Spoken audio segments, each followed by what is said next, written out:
Tonight, Governor Whitmer took to the House floor in Lansing to deliver her first State of the State address. The hour-long speech touched on all of the big issues in our state: roads, water, education, and a call to come together to address them. Michigan's problems are not partisan problems. Potholes are not political. And there is no such thing as Republican or Democratic school kids or drinking water. Our challenges affect us all. Our team is in Lansing tonight. Evan Dean caught up with West Michigan lawmakers after the governor's speech, but we want to start with political reporter Rick Albin with a recap and analysis. Rick? Well, I think the governor really gave the speech that she wanted to tonight. And by that, I mean, she talked about many of her priorities that we have heard for the past 2 years during the campaign. She asked lawmakers to work with her, but she also pointed out there were certain things that she would not do. So a line in the sand on a couple of different issues. So I think what she did tonight was lay out that big, broad agenda that you would expect from a new governor going into her first of 4 years. She talked about some of those things you would expect. Here she is talking about roads, talking about clean water and budgeting.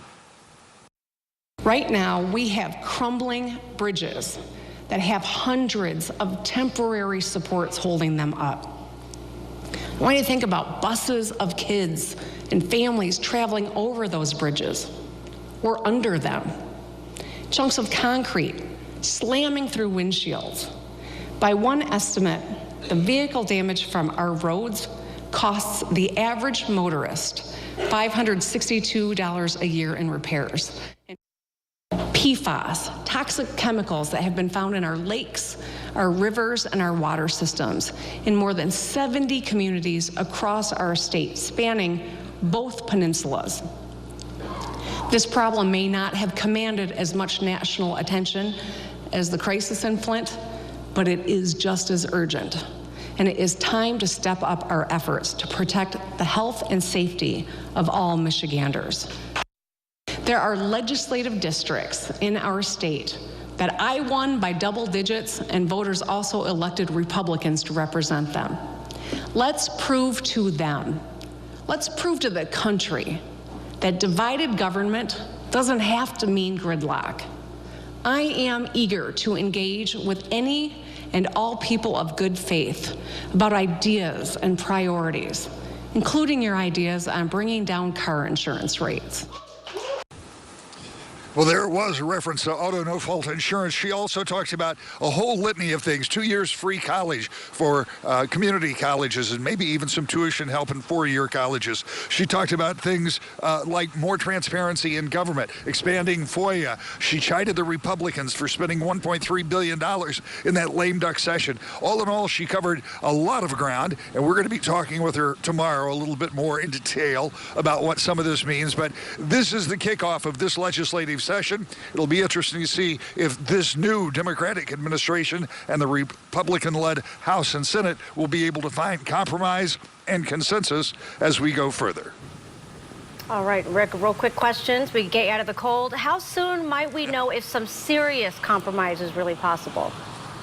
I want you to keep an eye on no-fault auto insurance. If there is any movement there, if there's a lack of movement, I wouldn't think that's a real signal. But if you start to see some movement there, that would show some compromise. Also, take a look at the budget. When that budget drops, will they have found a landing place for some of those big-ticket items? In other words, will they have pre-negotiated some numbers in the quadrant? If they do that, that could be a good signal. If not, it could be a long budget battle. All right, key issues to keep an eye on. Rick Albin, thank you for that live report. Now let's get to 24-Hour News 8's Evan Dean. He talked with your lawmakers, both Democrats and Republicans, and is live with their reaction tonight. Evan? Yeah, Brian and Marley, good evening. Both sides agree the state has issues to fix, most specifically infrastructure, roads, bridges, drinking water, things we've heard about time and time again. But Republicans say Governor Whitmer lacked the substance or the specifics on how she wants to fix those problems.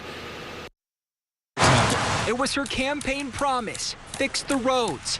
and the very first issue Governor Whitmer brought up tonight. But how to do that, Republicans say she hasn't yet laid out. It will require negotiations, but negotiations first starts with seeing a plan. We have yet to see her plan. There was no substantive nature of sort of what she was proposing, and I think that that's really cause for concern.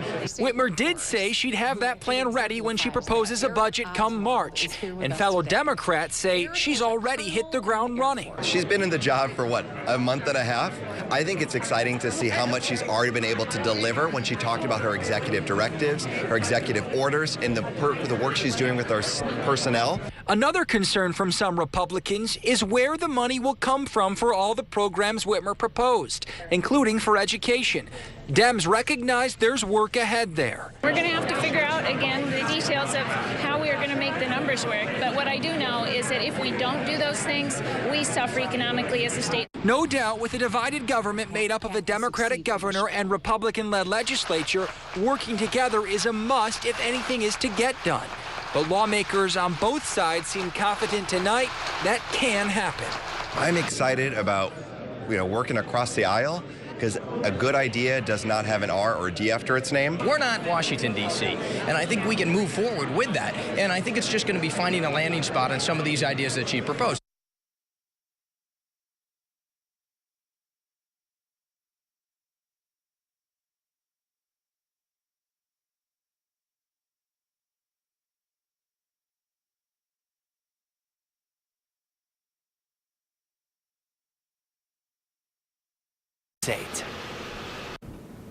All right, we're having some issues with our live reports in this weather. Well, Governor Whitmer also talked about small businesses in our state, saying she wants to create a level playing field for communities with a geographical disadvantage. She mentioned one West Michigan business in particular. Let's create more opportunities for companies like Open Systems Technologies in Grand Rapids. I recently was in Grand Rapids and met with the CEO, Meredith Bronk, who's also with us tonight. She and several other women small business owners, we sat down and talked about how do we level the playing field for entrepreneurs across our state. And when we were in Grand Rapids, we were joined by former Lieutenant Governor Brian Calley, or as some of the newer legislators might know him, Mr. Julie Calley.